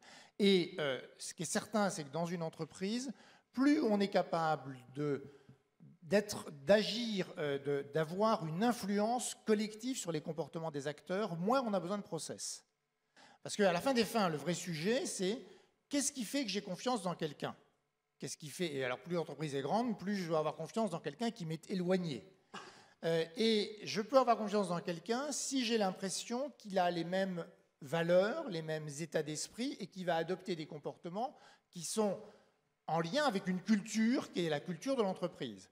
Si je pense qu'il ne va pas adopter ces comportements en lien avec la culture, eh bien, je vais lui mettre des règles. Ce qu'on appelle des process, c'est toute une série de règles. Si alors, si il se passe ça, tu fais ça, si il fait ça. Donc, si je veux enlever les process et libérer, je vais devoir avoir une action sur les comportements beaucoup, beaucoup plus présente qu'on l'a aujourd'hui. Non pas au sens formater les comportements, mais au sens état d'esprit collectif d'une culture commune dont on est sûr que les acteurs la partagent. Allez, une question. Je voudrais que l'auditoire non étudiant commence à se préparer pour les questions qu'il a envie de poser et les micros circuleront, ce qui ne nous empêchera évidemment pas de revenir au panel étudiant aussi en cours de route. Monsieur. Bonjour à tous, je m'appelle Raphaël Coulon, je suis étudiant en master à ESCP Europe, une école de commerce, mais j'ai fait une licence de philosophie à la Sorbonne aussi. Donc, vous êtes chez vous ici en fait? Un peu. J'aimerais simplement revenir à la question de la représentation de l'audace, parce que c'est important de savoir ce dont on parle. Et vous demander si, au final, dans la grande entreprise, ça n'était pas un peu une démarche hypocrite de prôner un dépassement de soi, une libération de l'humain qui rappellerait un peu le l'hubris grec. Là, c'est l'étudiant philosophe qui parle. On avait remarqué, merci. En me faisant aussi un peu l'avocat du diable. Et d'où ma deuxième question, est-ce que finalement, et qui s'adresse plutôt à M. Mathieu, est-ce que finalement la vraie audace, celle dont parlait M. Albert, on ne la trouve pas aujourd'hui uniquement dans les startups, dans l'entrepreneuriat et dans toutes ces initiatives où les gens prennent des initiatives, etc., ne serait-ce que parce qu'elles ne sont pas suggérées par un supérieur hiérarchique? Deux très bonnes questions. Alors, Olivier, la seconde, et puis ensuite, sur la dimension peut-être hypocrite de cette injonction à l'audace. Disons que je me méfie, moi, du fait que les entrepreneurs puissent devenir systématiquement des exemples et pouvoir donner des leçons à tout le monde, parce que les entrepreneurs, ils ont aussi beaucoup de défauts. Moi, ce qui m'intéresse, c'est comment est-ce qu'on arrive à réconcilier le collectif d'une manière générale. Donc, dans un grand groupe, c'est compliqué d'aller tous dans la même direction. Et puis, l'initiative individuelle, l'audace, le courage, etc. Et quand vous aviez parlé, Eric, tout à l'heure, de dire l'audace, c'est aussi se remettre en question soi-même, l'audace individuelle, je suis d'accord avec vous, bien entendu, mais je me demande comment est-ce qu'on peut, plutôt à l'intérieur d'un grand groupe, recréer un élan disons, d'audace collective. Car encore une fois, quand je disais que j'étais très anti-grand groupe, c'est que je pense qu'effectivement, en allant dans votre direction, il y a une forme d'hypocrisie, parce que malgré tout, je pense que le grand groupe, malgré tout ce qu'on peut faire et mettre en place comme process, est déresponsabilisant. C'est-à-dire qu'à un moment donné, à l'intérieur d'une grande administration, d'une grande entreprise, etc., il y aura toujours, je dis sans langue de bois, un peu avec mon langage d'entrepreneur, mais il y aura des gens planqués derrière leur ordinateur qui vont faire le minimum d'horaire, qui vont plutôt venir finalement travailler, je dirais, pour gagner leur salaire, mais pas pour se dépasser, pas complètement s'épanouir. Or, on est quand même dans une société dont le droit du travail a probablement été, on l'a laissé dériver parce qu'il est issu d'une vision du travail, de la pénibilité du travail qui date plutôt de la révolution industrielle. Et aujourd'hui, il me semble qu'il faut revenir dans les industries de services qui vont créer des nouveaux emplois avec le numérique dont je parlais tout à l'heure, à des formes d'organisation qui seront plutôt éclatées, qui vont être, où les corps intermédiaires, si vous voulez, entre l'entreprise et l'individu vont être moins nombreux, de façon à se mettre plus près de la décision. Antoine, la question posée là, elle pose aussi la place de l'entreprise dans la société et la façon dont la société française, dans son ensemble, qui est composée évidemment beaucoup de salariés d'entreprise, mais qui sont aussi pas toujours salariés, qui sont aussi citoyens. Quel est le regard que la société porte sur l'entreprise aujourd'hui en France? Il est sévère, il est bienveillant, il est partagé, assez critique d'un côté, et en même temps, c'est probablement un des derniers lieux où les gens vivent au quotidien, s'épanouissent, créent, etc. Donc c'est un regard très partagé. Mais moi, je ne suis pas trop d'accord avec l'opposition petite entreprise, grande entreprise. Je trouve que les grandes entreprises, on parle ici de la SNCF, on pourrait parler de la Poste, on pourrait parler de ces entreprises un peu là, anciennes, publiques, machin. Elles ont énormément évolué. Enfin, je pense que là, on se met totalement le doigt dans l'œil en les présentant comme des vieilles dames un peu inertes. Ouais. Ce sont des boîtes qui ont évolué de façon incroyable. Et je pense que c'est pas du tout hypocrite le fait de dire il faut être audacieux ou vouloir mettre l'audace en tant que valeur. C'est une contrainte pour toutes les entreprises. C'est une obligation aujourd'hui. Je veux dire, les boîtes sont... La grande révolution, on l'a dit un peu dans le débat, ce qui s'est passé sur les 50 dernières années, c'est que les entreprises ont perdu le contrôle de leur environnement et parfois même de leurs organisations. Elles luttent, elles font du reporting parce qu'elles ont besoin d'essayer désespérément de se rassurer, de contrôler quelque chose. La réalité, c'est qu'elles ont probablement déjà perdu la bataille et qu'elles ont perdu prise sur leur environnement. Et c'est peut-être une bonne nouvelle. Et c'est peut-être une bonne nouvelle. Okay. Et elles ont besoin de l'audace, justement, parce qu'elles ont besoin de leurs hommes. Beaucoup plus qu'avant. François, un petit mot. Ensuite, Eric, et encore après une question qui se profile là-bas. Juste pour dire que l'audace ou la capacité de création, c'est juste pas de l'hypocrisie, c'est quelque chose qui est vital, qui est vital compte tenu de nos marchés, compte tenu de la diversification de nos activités, compte tenu que nos clients, que ce soit des autorités organisatrices, que ce soit des chargeurs fret, que ce soit des clients en Asie. Aujourd'hui, on est un groupe de 250 000 personnes qui fait 25%, 30% de son chiffre à l'export et qui d'ailleurs développe ses activités essentiellement hors de France, soit des concessions de transport public, soit dans des activités commerciales de logistique. Et là, on a besoin de plus en plus de personnes autonomes, de personnes isolées, de personnes devant prendre des responsabilités dans des environnements qui sont extrêmement différents à l'intérieur du groupe.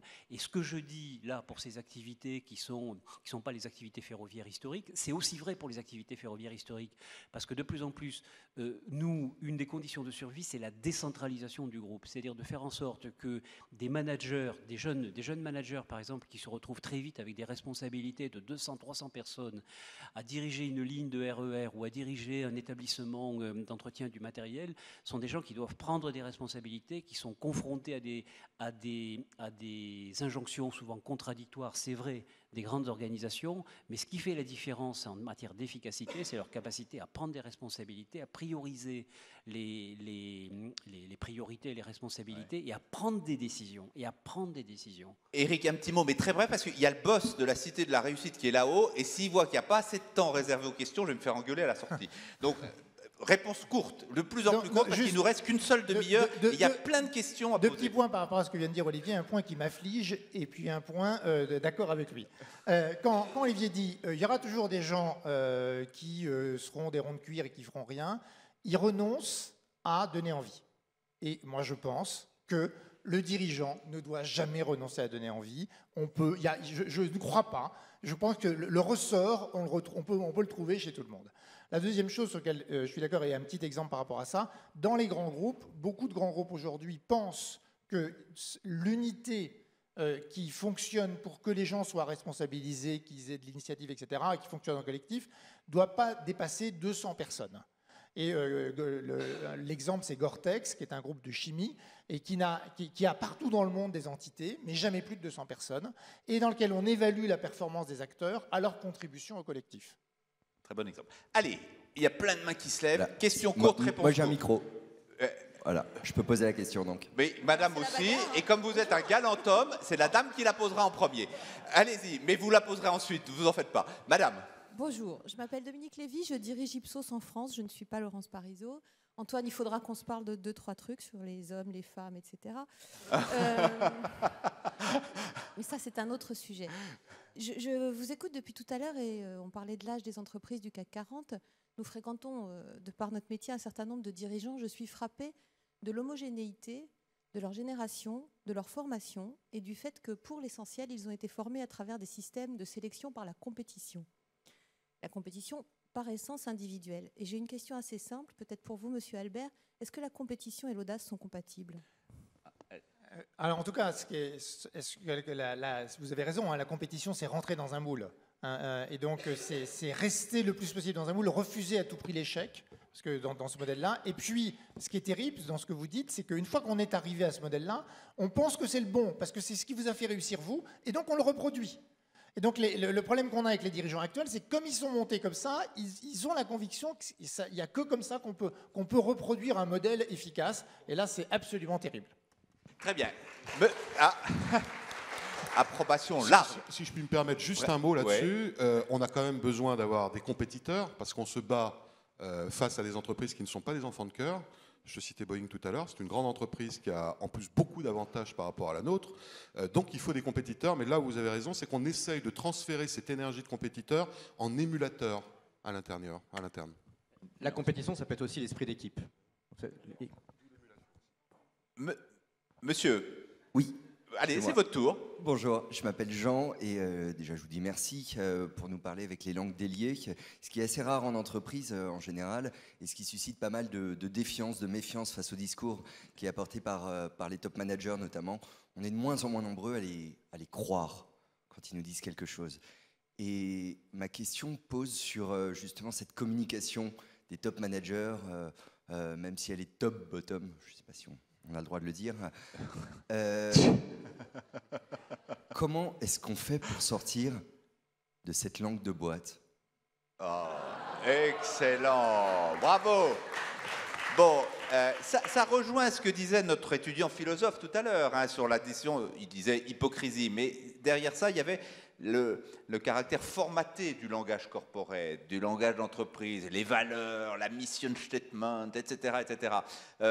Comment on change une organisation en changeant aussi son langage et sa communication ? Moi, j'ai un petit élément de réponse là-dessus qui passe par les réseaux sociaux, en fait, à mon avis. D'ailleurs, quelqu'un qui faisait remarquer que j'étais le seul à tweeter pendant le débat en ce moment, chef d'entreprise. Donc, c'est une question de... Et blanc pour les Non, nous, il y en a d'autres qui tweetent pour nous. Voilà. Donc, on est beaucoup plus concentrés dans le débat, quoi, en fait. Oh là là. Non, parce que... Pas très bonne ambiance, je trouve, sur cette scène. Hein. Moi, je trouve que c'est... C'est bien, c'est un peu agité. Non, en réalité, parce que la question se posait sur les chefs d'entreprise, on les croit plus, etc. Moi, je pense que justement, les réseaux sociaux vont libérer la parole aussi des chefs d'entreprise. Nous, avec France Digital, on essaie de convaincre aussi tous les patrons du MEDEF, etc., de devenir des tweeters, d'être sur Facebook, etc. Et donc d'avoir une parole et de séparer un petit peu, de casser la muraille de Chine qu'il y a entre la prise de parole corporate et les individus qui dirigent l'entreprise pour retrouver plus de liberté. Ce qui est vrai dans les médias, petit à petit, les journalistes l'ont compris, c'est-à-dire qu'ils s'expriment en leur nom propre et pas forcément au nom de leurs médias de manière officielle, et ils peuvent du coup bâtir une stratégie personnelle de communication avec un débat individuel, avec des gens qui s'adressent à eux directement. C'est vrai avec des salariés de l'entreprise, c'est vrai avec des auditeurs ou avec des clients ou avec des citoyens. Oui, un petit mot, sans que ça soit du tout provoquant. Mais nous avons des organisations avec des services de communication, avec des structures corporate, qui finalement nous cadrent dans la communication. Dans ce type de rencontre... C'est le problème qui a été soulevé, justement. Donc il faut l'accepter. C'est-à-dire que dans une grande entreprise, on représente aussi l'entreprise, et c'est vrai qu'il y a aussi un certain nombre d'éléments qui peuvent être communiqués en tant que tels ou pas. En même temps, quand on vous rencontre, quand on est à l'extérieur, on l'est de plus en plus. Quand on tweet, moi j'ai moi-même un compte Twitter, on s'exprime de plus en plus en notre nom propre, en faisant quand même attention à ce qu'on peut raconter pour protéger l'entreprise. Mais je crois qu'il y a de la part des dirigeants de plus en plus cette volonté de s'exposer, je vais utiliser volontairement ce terme, et de finalement prendre un engagement. Lorsque l'on dit, pour répondre à la première question, oui, il y a plein de gens qui ont des talents, oui, on a cette volonté d'être tous des entrepreneurs, non, la France n'est pas un pays qui va générer et susciter cette volonté d'être entrepreneur, on se lâche. Il y a encore des années, dire ce genre de choses de la part d'un grand groupe était quelque chose qui était complètement prohibé. Monsieur. Bonjour, Alexis Koumetat. J'ai une question sur la capacité des entreprises à se transformer justement pour développer l'audace. Est-ce qu'on est sur le modèle, peut être sur le modèle d'Olivier Mathieu qui dit de toute façon c'est l'entreprise digitale, c'est les petites boîtes réactives, agiles, et donc en gros la SNCF va continuer à faire rouler des trains, mais nous on va vendre les billets, on va vendre les services, et c'est comme ça. Est-ce qu'on est sur le modèle de François Noguet, peut-être sur Airbus, qui dit nous on va développer en interne, y compris la contestation dans des filiales, mais qui restent quand même dans le groupe, et donc avec le risque qui est que les gens qui sont en filiale, ils sont perçus comme des étrangers, voire comme des traîtres par le grand corps? Ou est-ce qu'on est sur des modèles qu'évoquait Carlos Ghosn hier pour Renault, qui disait nous, on est en train d'essayer d'ouvrir l'entreprise en travaillant avec des startups qui nous obligent à bouger et à changer nos comportements à l'interne. Start-up extérieure à l'entreprise, pour le coup. Extérieur. Est-ce qu'on est Allez, François, elle est pour vous, cette question. En fait, c'est les deux dernières options, c'est-à-dire c'est de toute façon changer. Dans un groupe comme le nôtre, ça, comme je l'ai dit, il y a beaucoup de diversité à l'intérieur du groupe. Il y a une maison mère, mais après, il y a beaucoup de sociétés filiales qui ne fonctionnent pas suivant les mêmes normes que l'entreprise historique. Et plus on développe des startups, et plus il faut sortir des modes de fonctionnement traditionnels, mais en même temps, il faut changer le cœur de l'entreprise. Parce qu'on ne va pas imaginer que le cœur de l'entreprise, il va rester continuellement à fonctionner comme il y a 20 ans, comme il y a 30 ans. Et donc, c'est à la fois travailler avec des partenaires qui vont apporter, ou avec des individus qui vont apporter du changement dans l'entreprise. Moi, je le redis, pour moi, c'est extrêmement important quand on embauche des jeunes, par exemple, d'embaucher, de privilégier l'embauche de jeunes qui ont 4, 5, 6 ans d'expérience parce qu'ils ont eu un regard différent, ou des managers qui viennent, par exemple, au niveau des dirigeants aujourd'hui, beaucoup de dirigeants de l'entreprise viennent en fait d'autres environnements que le ferroviaire et apportent leur expérience et transforment l'entreprise. Et puis, en même temps, ça passe par des partenariats, par des pépinières d'incubateurs, par tout ce type d'actions. Et ça demande, je dirais, un développement permanent, des initiatives permanentes, des impulsions venant aussi de la direction de l'entreprise, parce que c'est pas naturel encore. Donc, on voit la complexité de ce pilotage, à la façon dont vous le décrivez. Oui, bonjour, Erwan Rohou, je suis chargé d'affaires Eurostar à la direction voyage de SNCF. Ah, on est en famille. Voilà. Je me présente comme étant 21 ans d'audace étouffée au sein de l'entreprise. Et pourtant, je l'aime, mon entreprise. Mais voilà, donc je reviens quand même sur le sujet de l'hypocrisie. Je voudrais savoir, c'est sous une autre forme, je voudrais savoir si finalement, c'est pas un effet de mode, si ça fait pas bien de dire que les entreprises ont de l'audace. Les exemples que j'ai en tête et que j'ai écoutés hier, ce matin, sont des exemples de l'audace des grands chefs, surtout. Voilà. Donc ma question, c'est est-ce que c'est un effet de mode? Et si c'en est pas un, quand est-ce qu'on s'y met? Merci. Bon. C'est un dialogue très interne. François, un petit mot, mais je ne voudrais pas que le débat tourne à des questions individuelles.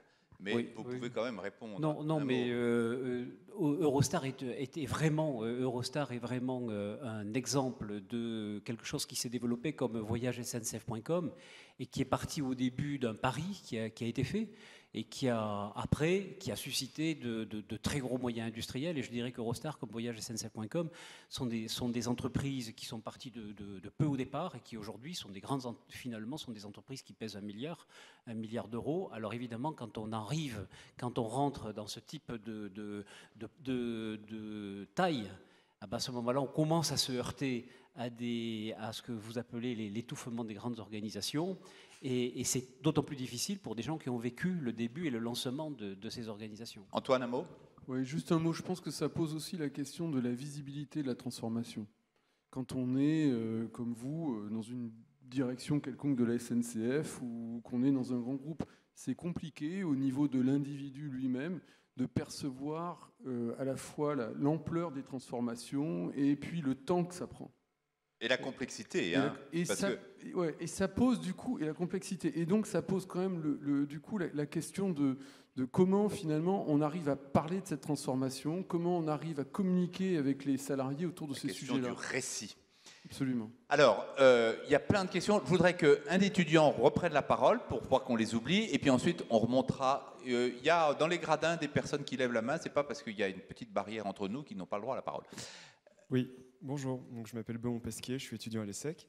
J'avais une question plutôt pour Olivier Mathieu. Ouais. Donc, par exemple, en France, en ce moment, on parle de Criteo, de Price Minister, de vente privée, de Free, de Blablacar, sinon aussi de Numéricable récemment. Donc, je voulais savoir, j'ai l'impression plutôt que les exemples d'agilité sont hyper nombreux en France. Et donc, quelles sont vos propositions pour libérer l'audace qu'on voit tous les jours plutôt dans la presse au sein des petites entreprises, et après plutôt pour Eric Albert, au sein des grandes entreprises? Votre question, c'est comment est-ce qu'on fait pour libérer l'audace, oui. mais à quel endroit? Parce qu'en réalité, moi je pense que globalement, aujourd'hui la France est un pays, je pense que ce sera peut-être confirmé quand même par un certain nombre de panels et d'études, un pays dans lequel on manque de confiance en soi, de confiance dans le pays, mais aussi individuelle, et puis dans son entreprise, etc. Donc du même coup, il faut, à mon avis, ce serait un trop long débat, il faudrait reconstruire un programme politique entièrement basé sur l'audace. Moi j'aime beaucoup l'audace et la thématique de la Cité de la Réussite cette année, mais en mettant l'audace en miroir avec la confiance. La question de la confiance est fondamentale, c'est-à-dire reprendre confiance en soi, dans l'avenir, dans l'esprit collectif de l'entreprise, etc. C'est à mon avis le programme politique essentiel. Par exemple, la France est un pays d'épargnants et pas du tout d'investisseurs. On a, je crois, plus de 15% de notre PIB qui est placé en épargne, donc les Français, individuellement, c'est pas seulement le gouvernement français, les grands groupes dont on parlait du CAC 40 qui n'ont pas assez d'audace, mais les Français sont des épargnants, deux fois plus épargnants qu'investisseurs que les Américains. Donc on a 1400 milliards de dollars qui dorment sur des assurances vie au lieu d'être investis dans des petites entreprises qui, elles, pourraient créer des emplois. Depuis 10 ans, aucun emploi n'a été créé dans les grands groupes. Alors il y a des sous-traitants, etc. Donc je suis un peu faux. Ouais. Le solde est négatif dans les grands groupes. C'est le chômage quand même augmente. En revanche, dans les PME, effectivement, il y a eu des emplois créés, pas suffisamment, mais globalement, je pense qu'il faut flécher l'épargne des Français, le corporate venture, c'est-à-dire les grands groupes qui investissent, et également les fonds d'investissement américains, chinois, etc. Tout ça vers ce tissu qui va être dynamique parce qu'on a du talent. Olivier, vous pensez franchement que c'est aux politiques de donner confiance à l'entreprise ?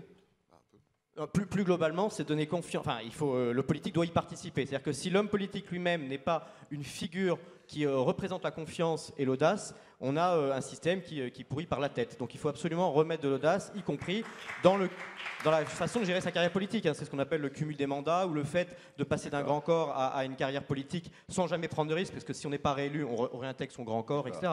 Globalement, le tissu français ne pousse pas vers l'audace. Éric, un mot, Thierry, un mot, et ensuite les questions là-haut. Deux mots très très rapides. Je pense que la confiance en soi, c'est l'école. Et là, on a un sujet majeur en France qui est que l'école ne donne pas confiance en soi. Donc on doit intégrer la dimension de la psychologie positive dans l'école, c'est-à-dire renforcer en permanence le sentiment de confiance en soi des acteurs. Là, on a un sujet absolument très important. Et par rapport aux grandes entreprises, et pour répondre aussi à la langue de boîte et à la question de la crédibilité du discours du dirigeant, ça passe par sa capacité à dire comment lui-même sort de sa zone de confort et se met en risque personnel. Et non pas fasse semblant en permanence d'être parfait et de n'avoir aucune difficulté. Je pense que là, on va avoir une audace. Ça existe, hein. Les Fab Labs, ça existe. C'est-à-dire que c'est une audace qui se fait par la base et qui est extrêmement créative avec cette interface entre l'interne et l'extérieur de l'entreprise. Donc, et c'est là que la mission des directions de communication change radicalement. Radicalement. Hein, parce qu'elles ont quand même été beaucoup éduquées à sculpter des statuts. Hein. Au deux sens de terme de statut d'ailleurs. Petit mot, oui, pour répondre à Olivier, puis peut-être au monsieur de Rostar tout à l'heure. L'audace n'est pas qu'une affaire de chef. En même temps, on essaye de la partager au niveau de l'entreprise. Je voudrais dire que l'aéronautique est sur un solde créditeur de création d'emplois au cours des 5 dernières années. Et pourtant, rien n'est fait pour. Rien n'est fait pour, notamment au niveau du politique. Il faut savoir que l'aéronautique, aujourd'hui, est une des rares corporations à avoir maintenu ses emplois industriels, notamment en France. Il faut avoir à l'esprit qu'aujourd'hui, la France est le pays le moins compétitif pour réaliser des opérations aéronautiques. Ça veut dire qu'on doit trouver tous les jours, avec nos salariés, avec l'ensemble de nos collaborateurs, des moyens de faire la différence par rapport à des compétiteurs qui sont sur d'autres continents, avec des capacités de compétitivité qui sont très largement supérieures aux nôtres.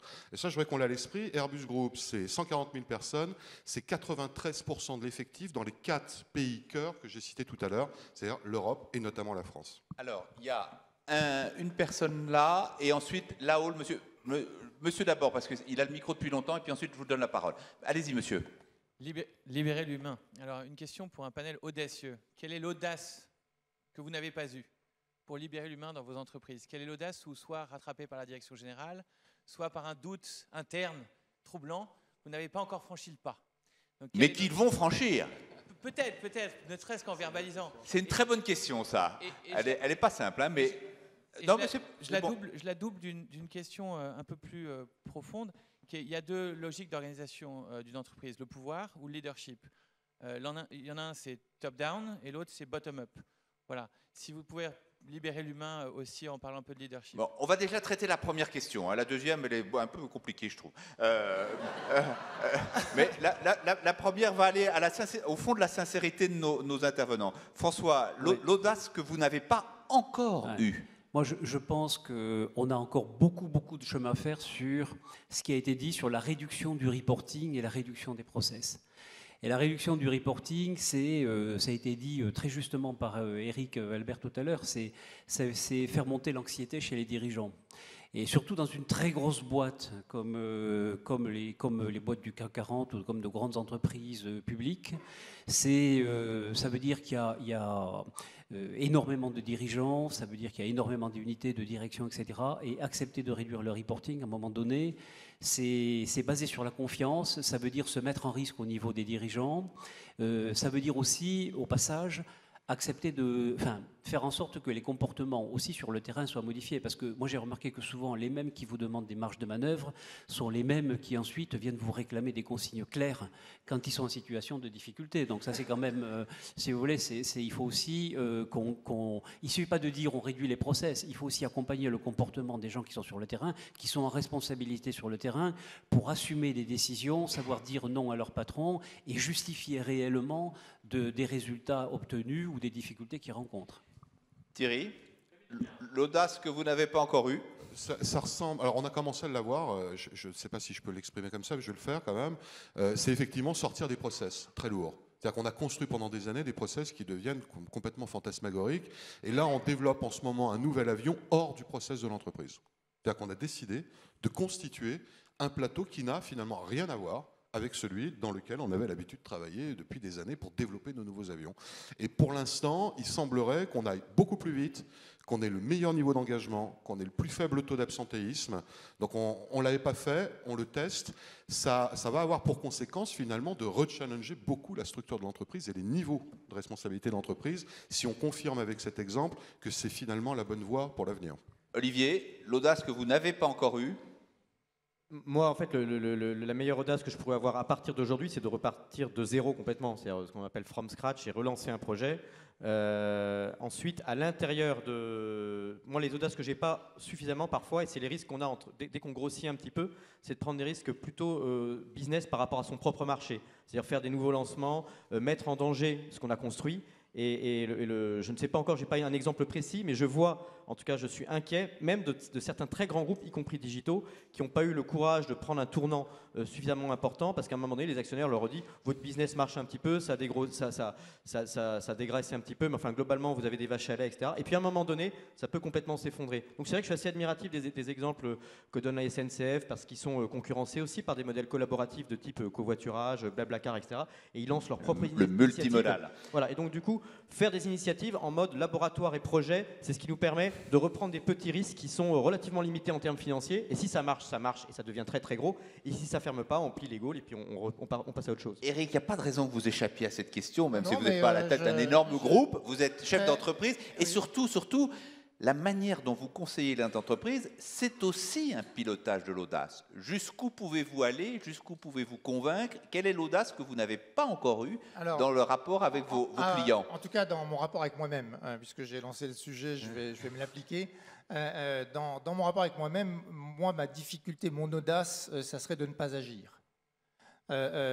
Face à un problème quel qu'il soit, ce qui est rassurant, c'est d'être dans l'action. C'est de ne pas prendre le temps de réfléchir, c'est de se précipiter, de ne pas avoir ce temps dans lequel on ne sait pas ce qu'on va faire, qui est un temps d'incertitude, dans lequel on est flottant, et dans lequel et de prendre ce temps aussi par rapport au moyen terme, par rapport au court terme. Donc moi, l'audace en tout cas, sur lequel je sais que j'ai besoin de travailler en permanence, c'est ne pas agir trop tout le temps, immédiatement, en hyper-réaction. Bon, je vois quelques collaborateurs de l'IFAS dans la salle, je les vois sourire. Antoine. Je ne parlerai pas pour moi, mais je pense que dans la société française, je pense qu'il y a un vrai sujet. C'est à un moment, il va falloir supprimer le statut cadre. Le statut de cadre statut dans de l'entreprise, cadre. voilà. Je pense que ça, Bon, c'est... il a déjà du plomb dans l'aile, non? C'est un frein absolument considérable dans cette société. En dehors des régimes complémentaires, il ne veut pas dire grand-chose. Hein. Ouais, d'abord, ça ne veut pas dire grand-chose à l'extérieur de la France. Ça donne un statut à des gens. Ça ne veut pas dire que parce qu'ils sont cadres, ils sont managers. Enfin, je pense que ça brouille complètement les... C'est aujourd'hui quelque chose d'obsolète. Il faut qu'on le transforme. Il faut qu'on arrête avec ça. Voilà, on va déposer une motion à la CGC. Monsieur. Oui, Renaud Deguel, je viens de Belgique. Mais c'est la même chose en Belgique dans les panels des entrepreneurs. Ma question s'adresse à Monsieur Albert, qui est le plus transversal du panel. À vrai dire, dans le milieu d'entreprise, on parle toujours positivement de l'entreprise, et je suis toujours frappé que les entrepreneurs ont toujours des critiques par rapport à des choses qui ne concernent pas leur entreprise, par rapport à leur environnement, par rapport à l'État, par rapport à la législation, etc. Et donc, tout compte fait, est-ce que pour être audacieux, il ne faut pas cultiver l'optimisme de ses employés? Est-ce que ce n'est pas en étant optimiste, tout compte fait, et en montrant aussi que dans l'environnement, il y a des belles choses, que tout compte fait, on peut provoquer l'audace dans l'entreprise? Ah oui, bravo, merci, merci de ça. On n'a pas du tout parlé d'optimisme. Il est absolument, me semble-t-il, clair qu'on ne prend pas de risque si on ne cultive pas l'optimisme. Et donc, l'un des enjeux qu'on a tous par rapport à ça, c'est comment est-ce que l'optimisme est quelque chose qui se travaille, hein, c'est pas du tout inné. Donc, comment est-ce qu'on travaille notre propre optimisme, et on le travaille à l'intérieur des sphères qui sont les nôtres. Oui, tout à fait. Mademoiselle, au premier rang.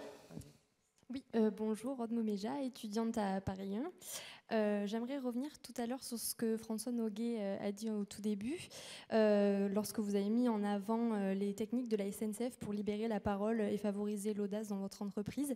Alors ma question s'adresse à Monsieur Thierry Baril. Comment fait-on dans une entreprise multinationale et aussi grande que la vôtre, d'un point de vue pragmatique? Donc comment fait-on pour faire exister l'individu et l'humain? Comment fait-on pour que dans une entreprise aussi grande, on puisse donner la parole à l'humain et à l'individu pour qu'il puisse exprimer son audace?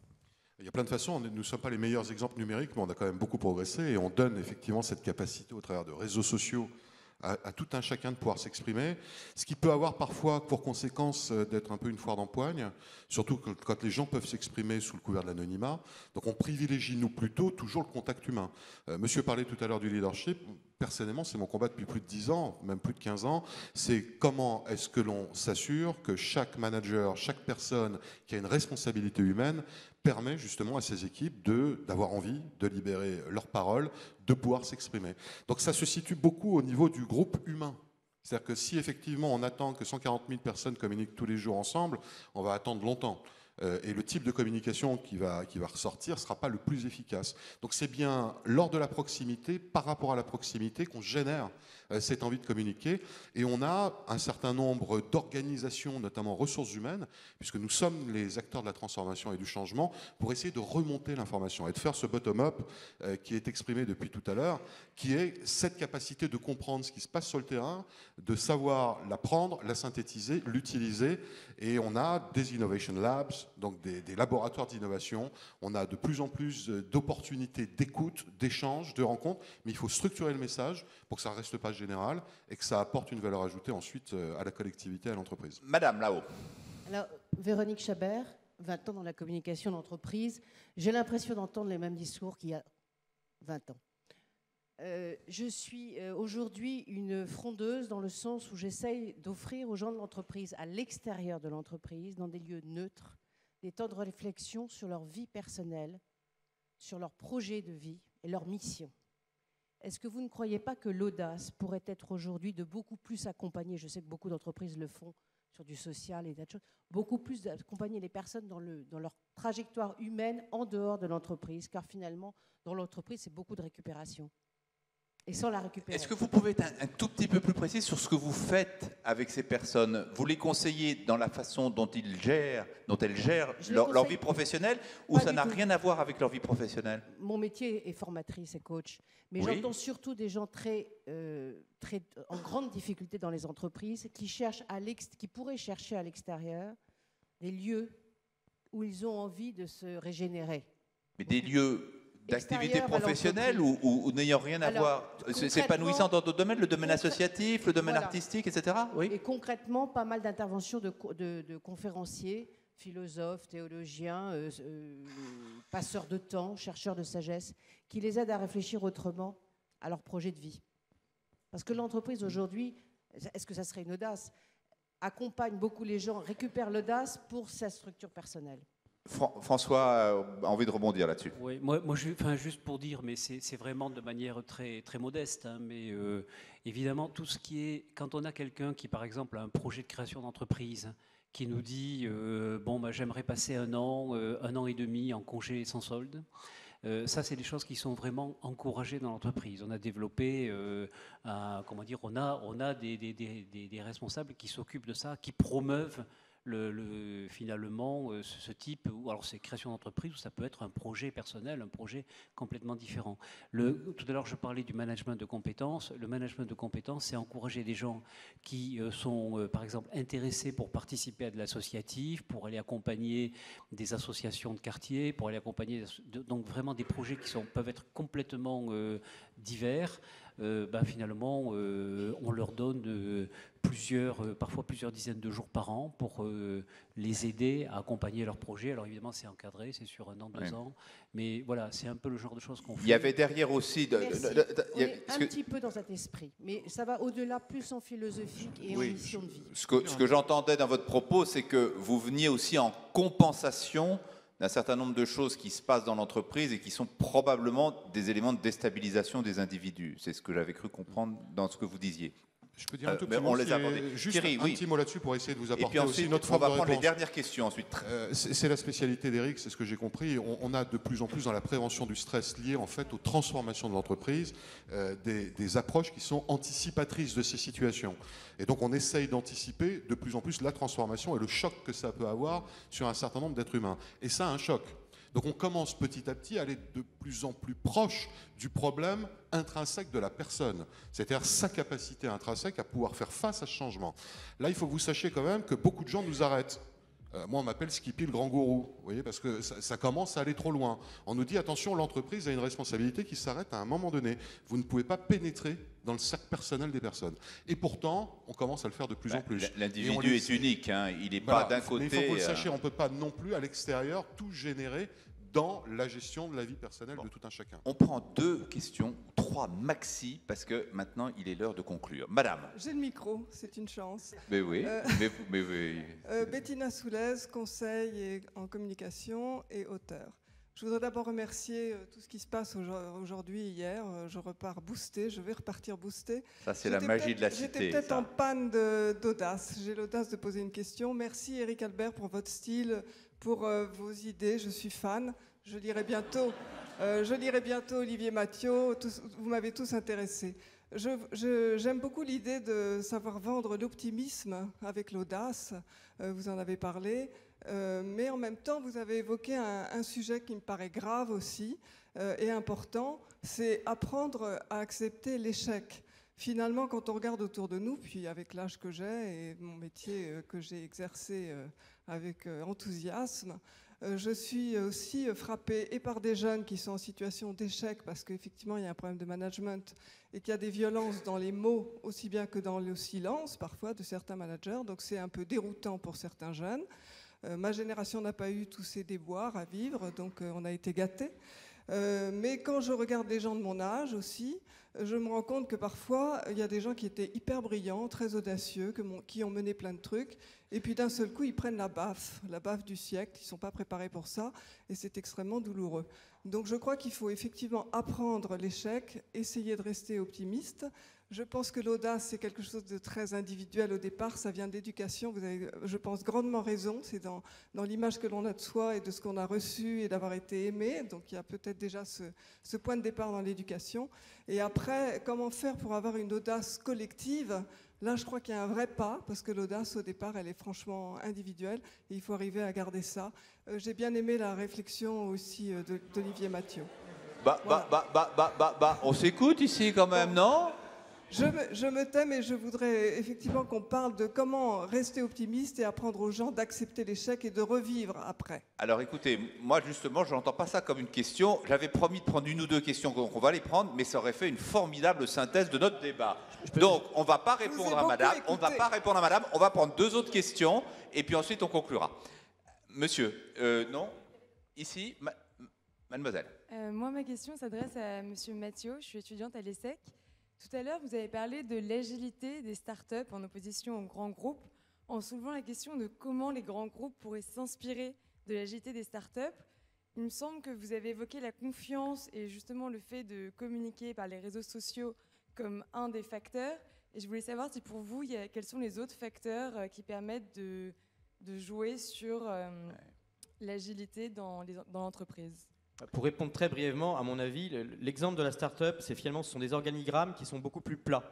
Donc en fait, quand c'est plus plat, il y a moins d'échelons, si vous voulez, et ça serait intéressant de les compter dans vos entreprises, enfin, vous devez le faire. Essayez de réduire les échelons entre tout en haut et tout en bas, d'une part, et ensuite favoriser, je trouvais très intéressant l'exemple d'avoir des unités plutôt resserrées, alors par exemple 200 personnes, qui permettent de tenir des réunions encore tous ensemble dans une même salle. C'est symbolique, mais ça permet à un moment donné de tous pouvoir se parler, et au-delà d'un certain nombre, plusieurs centaines, on peut plus se parler tous ensemble. Après, il y a évidemment des outils, des réseaux sociaux à l'intérieur des entreprises qui permettent de gérer des projets, et le mot projet est très important dans la théorie de l'agilité en termes d'organisation, c'est pouvoir lancer des projets indépendamment les uns des autres, en créant des binômes, en créant des binômes, par exemple un ingénieur avec un marketing, un commercial avec un financier, etc., et qui puissent lancer des projets ensemble. Et donc, ce qu'on appelle l'agilité, en fait, derrière, il y a une expression anglaise qui est le test and learn, try and fail. Donc, ça rejoint votre sujet sur l'échec. C'est-à-dire apprendre l'échec comme une étape importante vers le succès, plutôt que comme une barrière, un mur dans lequel on se prend le mur et puis on arrête après. Donc, c'est ça, à mon avis, qu'il faut retrouver à l'intérieur de l'entreprise, c'est le learn, fail and try again. Allez, il y a deux questions et ensuite c'est terminé. Monsieur et monsieur. Oui, bonjour. Moi, je suis coach de chercheurs d'emploi. Je m'appelle Pierre Nassif et je coach des chercheurs d'emploi. Et alors, ma réflexion, c'est, vous voulez que les gens, les personnes dans l'entreprise soient motivées, engagées, leaders, qu'elles déplacent les montagnes. Et c'est ainsi que l'entreprise devient... Collez bien votre micro, monsieur, à la bouche, pour qu'on vous entende bien. Et c'est ainsi que l'entreprise devient audacieuse. Alors, en amont, que se passe-t-il? Au moment où se passent les recrutements, les questions qui sont posées sont celles de la compétence, principalement, voire uniquement.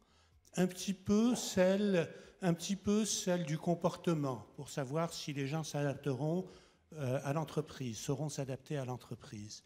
Et on ne pose pratiquement jamais aux candidats les questions sur ce que constituent leurs rêves, leurs espoirs dans la vie, ce vers à quoi ils voudraient s'engager, leurs valeurs, Partageront-ils les valeurs de l'entreprise? Que sont leurs valeurs? Ce sont des questions qu'on ne leur pose pas. Alors, qu'en pensez-vous? Est-ce qu'on doit changer radicalement les critères de recrutement? Thierry et François, hein, vous êtes les deux en position concrète de le faire ou de le promouvoir. Moi, j'ai le sentiment qu'on les pose beaucoup, ces questions. Et juste comme contre-exemple, je suis tous les jours presque critiqué par l'ensemble de notre management ou de nos partenaires sociaux qui considèrent qu'on a mis trop la notion de valeur et, j'allais dire, de façon d'être dans l'entreprise au centre de nos préoccupations, à l'encontre de la compétence technique. Or, je considère que la compétence technique, elle est facile à acquérir. Surtout dans nos métiers qui sont assez normés, on a de très bonnes écoles, on a des personnes qui sont très expérimentées, on n'a pas trop de soucis sur la compétence technique et c'est bien donc la compétence humaine qui fait la différence. Mais sachez que dans le monde de l'entreprise, on essaye de plus en plus de prendre cette notion-là. C'est beaucoup plus compliqué. Mais on est très critiqué par rapport à ça. Très critiqué parce que vous savez, l'humain aime avoir des faits objectifs d'évaluation. Et là, on est sur des éléments qu'on peut objectiver, mais on ne peut pas complètement objectiver un comportement, le partage d'une valeur, l'envie d'aller plus en avant. Vous voyez, ça c'est beaucoup plus difficile en fait à mesurer. Et ça gêne beaucoup d'humains, ça. François, un mot là-dessus? Oui, enfin, nous aussi, tout ce qui est comportemental est vraiment pris en compte au niveau des entretiens de recrutement, mais je confirme que, de manière générale, dans l'organisation, tout ce qui est diplôme a encore beaucoup trop d'importance, tout ce qui est parcours professionnel, justification sur ce qu'on a fait qui va ressembler aux caractéristiques du poste à pourvoir, tout ça a beaucoup trop d'importance. Donc il y a une notion de prise de risque. Cette notion de prise de risque, elle est pas simple. Elle est pas simple parce que même si, encore une fois, dans les process de recrutement, le comportemental est pris en considération, après, c'est vrai que dans la comparaison des CV, il y a une différence qui se fait. Le diplôme est encore trop surpondéré, à mon avis. La dernière question d'un monsieur qui a manifesté son désir de la poser il y a très longtemps, donc je suis content qu'il puisse conclure. Merci beaucoup. C'est bon. C'est bon, ça marche. Très bien. Donc Guillaume Roch, je n'ai aucune connaissance à la matière, c'est une question vraiment profane. On n'a pas beaucoup parlé des actionnaires. Et la question que je me suis posée, c'est est-ce que l'irruption de l'actionnaire dans l'entreprise ne constitue pas une difficulté pour libérer l'audace? Parce que l'entrepreneur, lui, croit en son projet, croit en son équipe, il vit l'entreprise au jour le jour, tandis que l'actionnaire a un regard qui est beaucoup plus extérieur. Il n'est pas au sein même de l'entreprise, dans le process quotidien. En même temps, c'est lui qui porte le risque aussi. Hein. C'est vrai. Je pense que ça, c'est une... Finissez. J'ai envie justement de vous demander si, dans le domaine d'éthique plus particulièrement, enfin dans l'informatique, est-ce que la plus grande liberté d'audace n'est pas due parfois à la médiatisation des entrepreneurs qui leur donne un plus grand poids dans la décision? Voilà. Je pense que c'est assez nécessaire de valoriser la réussite des entrepreneurs pour avoir, à titre d'exemple, des champions. On s'est rendu compte que, par exemple, à Stanford, aux États-Unis, il y a eu plusieurs grands entrepreneurs et que finalement, les générations suivantes sont devenus des entrepreneurs également. C'est vrai à HEC, qui est l'école que moi j'ai faite, c'est qu'à un moment donné, à partir des années 2000, il y a eu une sorte d'exemplarité qui a entraîné un cercle assez vertueux en termes de prise de risque et de création de l'entrepreneur. Mais par rapport aux actionnaires, si j'avais été invité à faire une conclusion, j'aurais pas mieux fait. À mon avis, et un de mes combats à titre de l'association que je préside qui s'appelle France Digital, on discute beaucoup avec l'Élysée, avec Matignon et avec Bercy pour favoriser énormément ce que j'appelle l'actionnariat salarié, c'est-à-dire partager le risque, donc l'audace finalement, le risque des actionnaires avec les salariés pour redistribuer beaucoup plus largement en fait le capital et réconcilier souvent ce débat qu'on a en France qui est entre le travail et le capital et la façon dont il est taxé, qui était le sujet des pigeons dont j'ai parlé au départ, mais distribuer beaucoup plus facilement. Et donc là, le politique peut avoir un rôle parce qu'il choisit dans les lois de finances comment va être le cadre finalement législatif et fiscal qui permettra de favoriser la distribution de beaucoup plus d'actions aux salariés plus largement dans la petite entreprise comme dans la grande entreprise. Bien, le moment est venu de conclure ce débat. Alors, d'abord, je voudrais vous remercier, vous, l'auditoire, qui avez pris une part attentive à cette discussion, et puis, évidemment, grâce à vos questions. Remercier les étudiants qui ont posé des questions très intéressantes, qui avaient bien travaillé aussi à ça. Remercier les hôtesses qui se sont jouées avec maestria de la difficulté d'aller chercher tout le monde aux quatre coins de cet amphithéâtre. Évidemment, vous remercier, messieurs,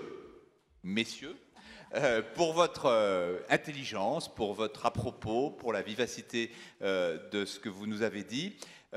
Nous avions engagé le débat sur le thème de l'audace et comme nous le souhaitions tous implicitement, nous sommes arrivés à, d'une certaine manière, réinventer l'entreprise et peut-être enlever le point d'interrogation au livre d'Éric Albert. Je crois que véritablement, tous les sujets que nous avons abordés consistent à défendre une idée vraiment nouvelle de l'entreprise. Je crois que rien que pour ça, nous avons passé un bon moment tous ensemble.